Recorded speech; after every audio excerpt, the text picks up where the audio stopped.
Bu videomuzda sizlere istihbarat teşkilatlarının tarihsel süreç içerisindeki gelişimi hakkında bilgilendirmeye çalışacağım.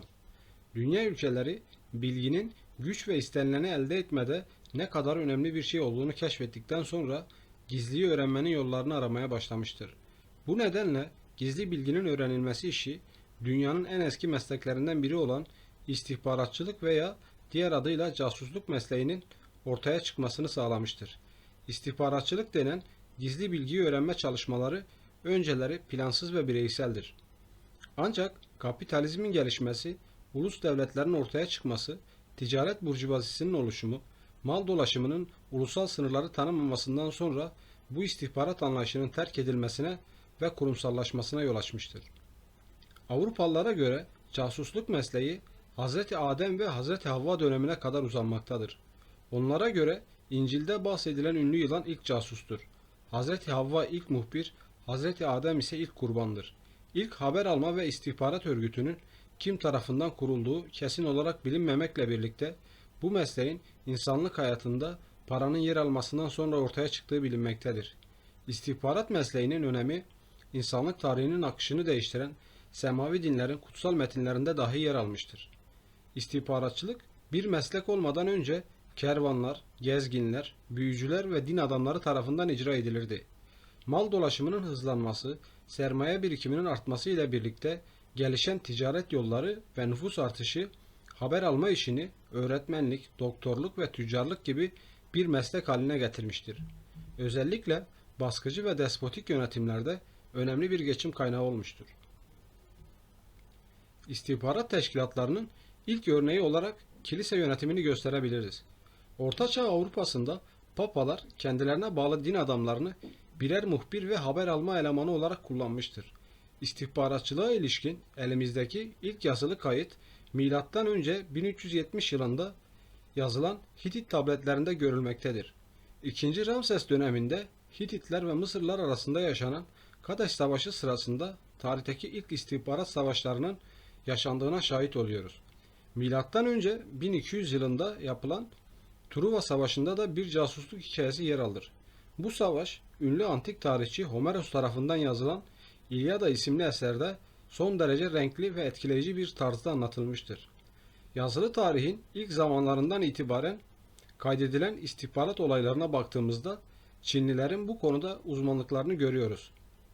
Çinliler ile beraber Yahudiler de istihbaratçılık konusunda uzmanlaşmış topluluklardandır. Çinliler Türklerle aralarında başlayan ve uzun yıllar devam eden savaşlar sırasında kullandıkları casuslar sayesinde Türklere karşı üstünlük kurmayı başarabilmiştir. Çinlilerin bu casusluk faaliyetleri özellikle Hunlar ve Göktürklere büyük zarar vermiştir. Türklere karşı uygulanan istihbarat çalışmaları Çinlilerle sınırlı değildir. Papaların faaliyetleri de önemli bir yer tutmaktadır. Örneğin dönemin papası Atilla'nın büyüden korktuğunu casusları sayesinde öğrenmiştir. Papaların Türklere karşı istihbarat faaliyetleri daha sonra Selçuklular ve Osmanlı devletleri döneminde de devam etmiştir. Diğer başka bir örnek ise Hasan Sabbah'ın kurduğu Batini hareketinin fedaileri olan Haşhaşiler aynı zamanda bir casus olarak da kullanılmıştır. Uyuşturucu ile beyni yıkanan bu elemanlar sıra dışı bir motivasyon türüyle karşımıza çıkmaktadır. Bu fedailer hem haber alma elemanı hem de direkt çatışmaların ve suikastlerin içerisinde yer almıştır. Tarihin ilk döneminde Sasaniler, Roma, Bizans, Emeviler ve Abbasiler gibi büyük devletler haberleşmeye büyük önem verdiler. Bu devletlerin sultanları haber alma işlerinde her zaman en güvendikleri adamlarını kullandılar.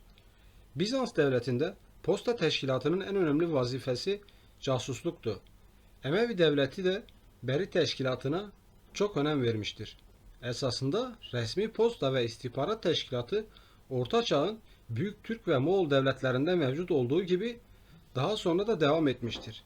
İslamiyet'ten önce Türk devletlerinde Ulak adı altında mevcut olan bu teşkilat Moğol devletlerinde de Yam ismiyle mevcuttu. Türk İslam devletlerinde kullanılan Ulak kelimesi Selçuklu devrinden başlayarak diğer Türk İslam devletlerinde de Berit kelimesinin yerini almıştır. Bu posta teşkilatlarında tarih boyunca her devlet kendi çıkarları açısından istihbarat faaliyetlerinde bulunmuş ve bu amaç uğruna geniş bir istihbarat ağı kurmuşlardır.